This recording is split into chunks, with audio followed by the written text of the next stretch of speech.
Selat Malaka. Bagi para pelaut yang sudah kenyang membelah samudra, nama ini cukup untuk membuat bulu tengkuk berdiri. Jalur laut tersempit di Asia Tenggara ini menyimpan banyak misteri. Puluhan kapal karam di sini setiap tahun ditelan badai, terumbu karang, dan kadang sesuatu yang lebih gelap dari itu. Tapi di antara ribuan misteri yang terkubur di dasarnya, ada satu kisah yang bertahan bukan karena ada buktinya, melainkan justru karena tidak ada. Kisah ini dimulai dan berakhir dalam satu pertanyaan yang belum pernah terjawab sampai hari ini. Apa yang membunuh seluruh awak kapal SS Orang Medan? Orang Medan dalam bahasa Melayu berarti manusia Medan. Sebuah nama yang terdengar biasa, nama yang seharusnya tidak lebih dari catatan kecil di buku log pelabuhan. Tapi kapal kargo Belanda itu mencatatkan namanya dalam sejarah bukan karena muatan yang dibawanya, bukan karena rute yang ditempuhnya, melainkan karena cara ia mati dan cara ia melenyapkan semua orang yang ada di dalamnya. Untuk memahami kengeriannya, kita harus kembali ke konteks zamannya. Tahun 1947. Perang Dunia Kedua baru saja berakhir 2 tahun sebelumnya. Asia Tenggara masih penuh dengan sisa perang yang berserakan seperti tulang yang belum sempat dikuburkan. Di laut, para penyelundup beroperasi bebas memanfaatkan kekacauan pasca perang. Jalur Selat Malaka menjadi arteri gelap bagi perdagangan barang terlarang, senjata bekas, dan bahan kimia militer yang tidak jelas pemiliknya. SS Orang Medan berlayar di tengah semua itu. Dan muatannya, sampai hari ini, tidak ada yang tahu pasti apa isinya. Pada Juni 1947, 2 kapal Amerika sedang berpatroli di perairan sekitar Selat Malaka. Kapal City of Baltimore dan SS Silver Star. Keduanya menangkap transmisi kode Morse yang lemah dan terputus dari kapal dagang Belanda tidak jauh dari posisi mereka. Isi pesannya adalah mimpi buruk dalam teks. SOS dari Orang Medan. Kami mengapung. Semua perwira, termasuk kapten, sudah mati. Terbaring di anjungan dan di ruang peta. Mungkin seluruh awak sudah mati. Lalu hening sejenak. Lalu transmisi terakhir. Hanya 2 kata. Aku mati.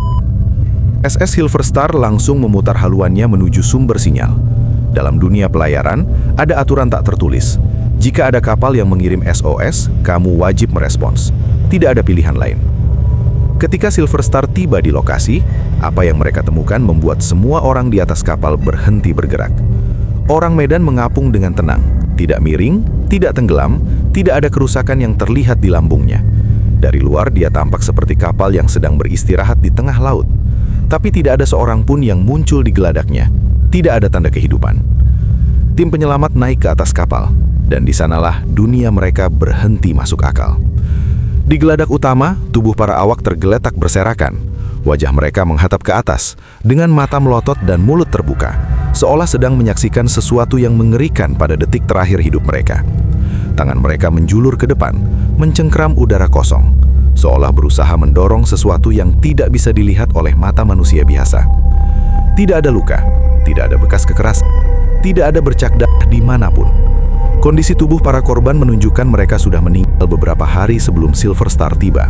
Mereka sudah membusuk, tapi ekspresi teror di wajah mereka tetap terbaca dengan sangat jelas, seolah kematian tidak cukup kuat untuk menghapusnya. Di dalam anjungan, kapten ditemukan dalam posisi yang sama. Di ruang peta, para perwira senior tergeletak berdampingan dengan ekspresi identik. Operator radio ditemukan masih duduk di posnya, dengan ujung jari-jarinya menempel pada alat telegraf. Matanya terbuka, menatap kosong ke depan.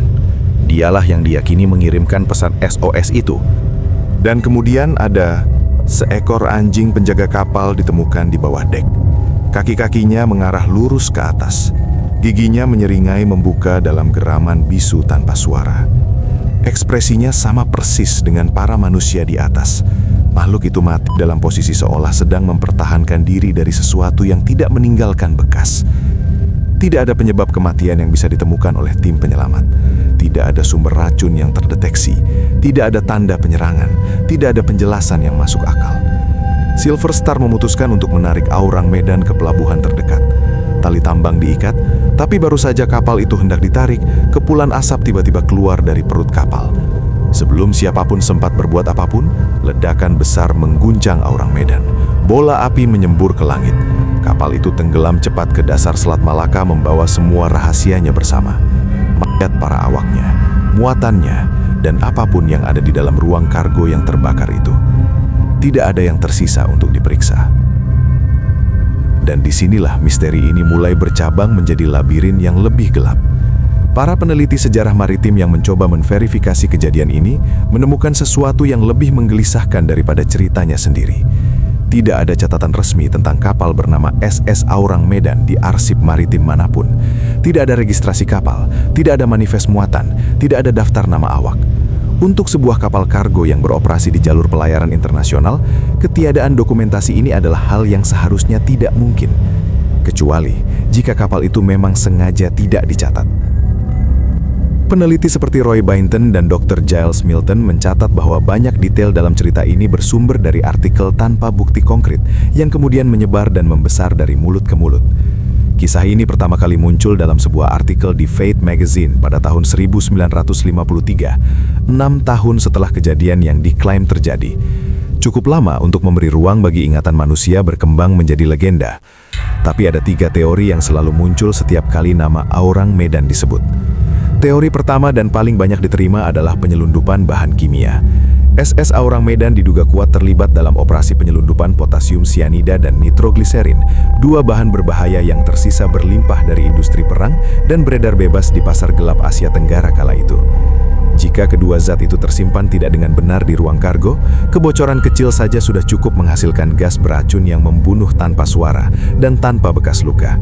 Dan ketika air laut masuk ke ruang yang sama, reaksi kimianya dengan nitrogliserin akan menghasilkan ledakan yang persis seperti yang disaksikan awak Silver Star.